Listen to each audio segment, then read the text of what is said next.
tentang manuskrip naskah kuno yang tertulis tahun 1719 Masehi.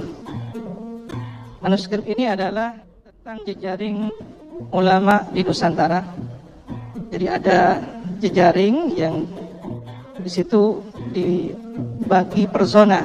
Jadi wilayah Jawa, Bali, Lombok, Ternate dan seterusnya hingga Papua yang memetakan tentang jejaring ulama para penerus Wali Songo, khususnya ulama dzurriyyah Rasulullah SAW. Yang cukup menarik kita pada kesempatan hari ini adalah tentang kegelisahan penulis manuskrip tersebut dengan berulang kali menyebut nama Sunan Giri, nasihat Sunan Giri. Bagaimana seharusnya kita menjaga sejarah tentang jasa ulama yang secara khusus disebut keturunan baginda Nabi Muhammad SAW, penerus perjuangan Wali Songo. Di sini kami dapat membaca bahwa jejaring itu sudah terbangun sejak lama, yang kemudian dikokohkan, dilanjutkan kembali di era Hadratus Syekh Kiai Hasyim Asy'ari. Apa yang menarik dari manuskrip tersebut? Tentang boleh dikata kong kali kong atau konspirasi antara neo feudalisme dengan kolonial waktu itu untuk menghapus sejarah perjuangan para ulama pewaris perjuangan Wali Songo dzurriyyah Rasulullah. Seakan kejayaan teritorial Nusantara ini tanpa ada jasa mereka. Nah, kalau kita pernah dan sering mendengar slogan jas merah, ya kita punya jas hijau. Jangan sekali-kali melupakan jasa ulama, sejarah ulama. Nah, ini yang harus terus dikawal oleh Nahdlatul Ulama. Dan boleh jadi konspirasi itu dalam bentuk yang lain di masa-masa yang akan datang, yang pada akhirnya kita harus mengkhawatirkan tidak menjadi tuan di tanah sendiri. Wal'iyadzubillah, semoga terhindar dari hal tersebut. Dan ujung tombaknya sekali lagi harus kita sebagai penerus, pelanjut, dan pengkhidmah perjuangan para ulama tersebut. Oleh karena itu, apa yang menjadi pesan nasihat Sayyidul Jad almarhum Mahfullah Haji Raden As'ad Syamsul Arifin, Kiai As'ad mendengarkan para sesepuh dari ulama berkisah adanya tulisan naskah kuno. Lagi-lagi ini manuskripnya. Apa yang tertulis? Kata Kiai As'ad, mengutip diskusi para kiai sepuh bahwa Sunan Ampel Raden Ahmad rahmatullah semasa mengaji, bermukim atau mondok di kota Madinah kira-kira 4 abad yang silam, ya, karena beliau seusia Imam Abdullah bin Alawi al-Haddad Sahibur Ratib. Nah, ternyata Sunan Ampel ini semasa mengaji di Madinah, beliau mendapatkan suatu karomah, bisa muwajahah, berdialog langsung dengan baginda Rasul Sallallahu Alaihi Wasallam, yang beliau mewasiatkan, bawalah ajaran Islam ahli sunnah wal jamaah ini ke negeri Kiai As'ad sebutnya Indonesia. Nah, saya tidak tahu pasti apakah di manuskrip itu, naskah itu tertulis Indonesia ataukah riwayat bil makna dari Kiai As'ad. Boleh jadi kedua-duanya. Jika kemungkinan yang pertama itu adalah lafaz dari Rasulullah, berarti Rasulullah sudah menyebut Indonesia kepada Sunan Ampel. Jika itu adalah riwayat bil makna, teritorial Nusantara adalah bagian dakwah yang sudah mendapatkan nadrah Rasulullah, sudah dipandang oleh batin Rasul, sehingga Sunan Ampel ditugaskan untuk menyampaikan ajaran Ahlus Sunnah Jamaah di negeri ini. Oleh karena itu, merawat ajaran yang telah disampaikan oleh para sunan, para wali songo ini, hingga diteruskan oleh para ulama, para kiai, tuan guru, hampir di seluruh pelosok negeri ini, adalah amanat baginda Rasulullah SAW. Dan itu tercatat di Keraton Cirebon yang disalin dalam bahasa Sanskerta di Keraton Yogyakarta. Mungkin juga di Leiden atau di beberapa perpustakaan di luar negeri lainnya. Nah, ini yang kita kehilangan akar sejarahnya. Biasanya yang suka mengaku-ngaku bukan pemiliknya. Ikhtitam sebagai penutup bahwa catatan sejarah ini harus diabadikan, didokumentasikan dengan baik. Manuskrip ini harus terawat, ya.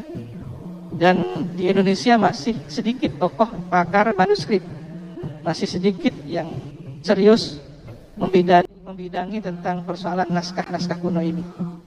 Alhamdulillah beberapa pesantren sudah merintis kajian-kajian manuskrip tersebut. Karena ternyata tercatat tadi naskah kuno Bali Lombok mencatat peristiwa tentang konspirasi antara kolonial Belanda dengan neo feudalisme di zaman itu tahun 1719. Kenapa kita harus kembali kepada sejarah? Karena akalnya semesta ini adalah sejarah. Kalau kita ingin karakter seseorang mengetahui, kita kan perlu melihat kurikulum vitae-nya. Ya, begitulah pentingnya kita melihat akal sejarah dari catatan-catatan naskah.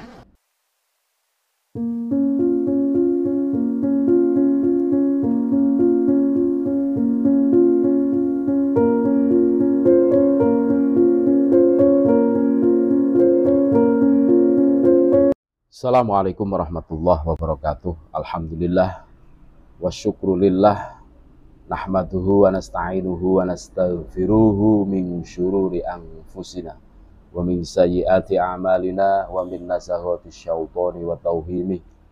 Allahumma shalli wa sallim ala sayyidina Muhammad wa ala ali sayyidina Muhammad, amma ba'd. Saudara-saudaraku sebangsa setanah air yang kami cintai, yang kami banggakan, yang kami muliakan, dimanapun Anda berada, berjumpa kembali dengan kami channel Bejo Donya Akhirat. Sak bejo-bejane wong kang lali isih luwih bejo wong kang eling lan waspada. Tetap NKRI harga mati, sampai kapanpun kita akan tetap menyuarakan NKRI harga mati. Kita semua sudah mendengarkan, melihat video cuplikan pengakuan dari Kiai Haji Raden Azaim Ibrahimi Sukorejo bahwa beliau telah menemukan manuskrip kuno, manuskrip yang sangat lama, yang berkerangka angka tahun 1719 Masehi.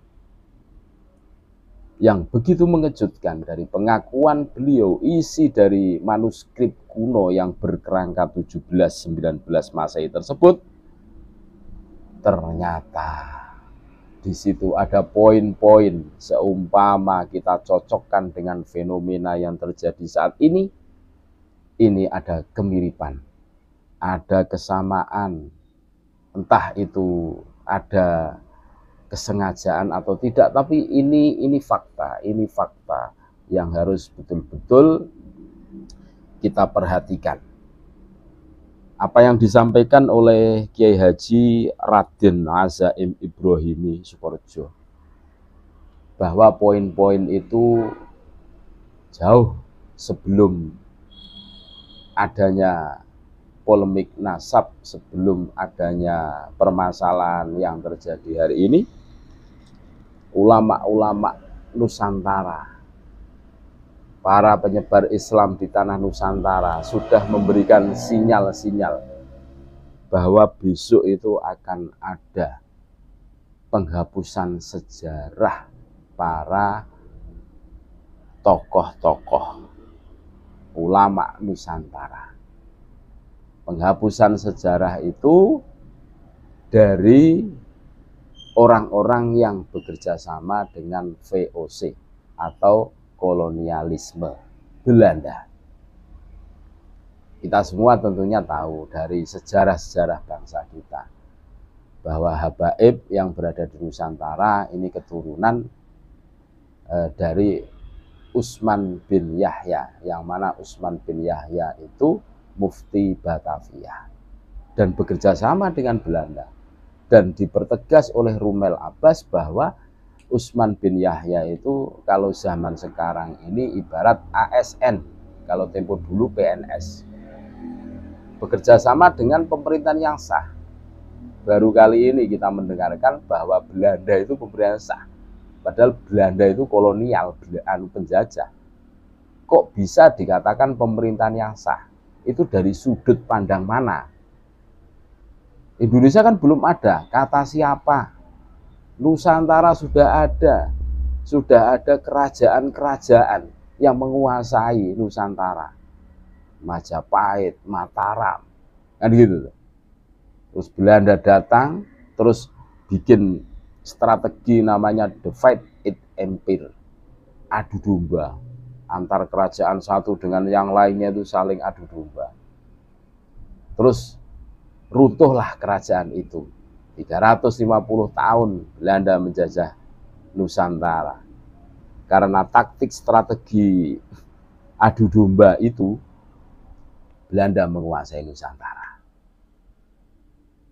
Jadi kehebatan orang-orang Nusantara itu tidak diragukan lagi. Cuma kesalahannya, kalau dibilang kesalahan dari orang-orang Nusantara itu mudah diprovokasi, mudah diadu domba. Kalau kita tarik kesimpulan seperti itu.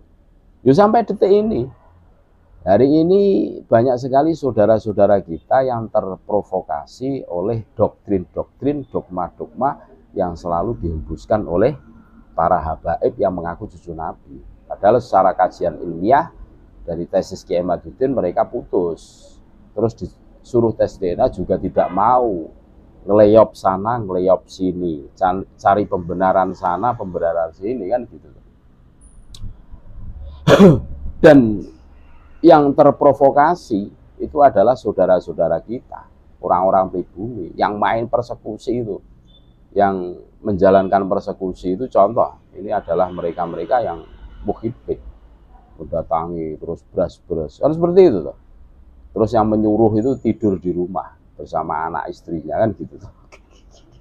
Ini fakta loh. Kembali lagi bahwa penemuan manuskrip yang berkerangka tahun 1719 Masehi oleh Kiai Haji Raden Azaim Ibrahim itu betul-betul mencengangkan dari poin-poin yang disampaikan beliau, bahwa besok itu ada konspirasi penghapusan sejarah ulama Nusantara. Kita semua dari fakta-fakta sekarang sudah bisa membaca. Wali Songo, kalau ada orang zaman sekarang mengaku cucu Wali Songo itu bohong. Wah, sudah mau dikaburkan ini. Sudah mau dikaburkan. Karena keturunan Wali Songo dari jalur ayah itu putus. Sudah mau dikaburkan. Belum lagi di an-nasadatal alawiyin awalu man dakhala fil Jawa alladzina syarul Islam fi hadhil bilad, bahwa sadatul alawiyin, ini ada yang tidak terima seumpama ditafsiri dengan Sadah Bani Alawi atau Sayyid Bani Alawi. Ada yang tidak terima. Itu dinisbahkan kepada Sayyidina Ali. Dari bahasanya kelihatan, seharusnya kalau ngali ya, datal ngaliyin, kan gitu. Tapi kan ngalawiyin, berarti ngalawi, Bani Alawi atau Bani Ba'alawi atau Habib, itu jelas. Itu berbicara bahwa orang yang pertama kali datang ke Nusantara, ke Jawa, yang menyebarkan Islam adalah golongan mereka. Ini pembodohan ini pengaburan sejarah ini. Seharusnya siapa ya? Wali Songo. Sejarah sudah mencatat bahwa yang menyebarkan Islam di tanah Nusantara itu bukan Habib, tapi Wali Songo. Jelas. Nah ini loh, ini fakta loh yang harus betul-betul kita telusuri, kita luruskan. Belum lagi nama-nama tokoh yang di situ itu diakuisi, dicangkok. Nah, seumpama Hamengkubuwono III, terus di dalam kurung ada kurungnya itu Sayyid Hasan, Mbah Malik bin Ilyas bin Yahya, KRT Sumodingrat menjadi bin Yahya. Banyak itu, banyak penemuan-penemuan tokoh-tokoh yang di situ itu menjadi Bani Pahlawi dan kebanyakan itu bin Yahya. Nah, ini pengaburan sejarah lagi. Jadi antara Wali Songo dan Habaib itu beda kurun. Datangnya ke Indonesia itu beda. Kalau Wali Songo itu pertama kali yang menyebarkan Islam, terus kalau Bani Pahlawi itu yang membawa itu VOC Belanda. Tujuannya untuk apa? Melemahkan perjuangan para pejuang yang berada di pribumi. Karena apa? Belanda itu bukan kumpulan orang-orang bodoh. Mereka akan berpikir, oh ini orang Jawa ini kelemahannya ini takutnya ini sama orang yang hidungnya mancung terus mengaku cucu Nabi. Sudah begitu guys. Ya mudah-mudahan semuanya akan terungkap, terus sejarah bangsa dan bernegara kita, sejarah ulama-ulama Nusantara ini tetap terjaga keoriannya dari penghapusan, pembelokan oleh oknum-oknum yang tidak bertanggung jawab, yang mempunyai kepentingan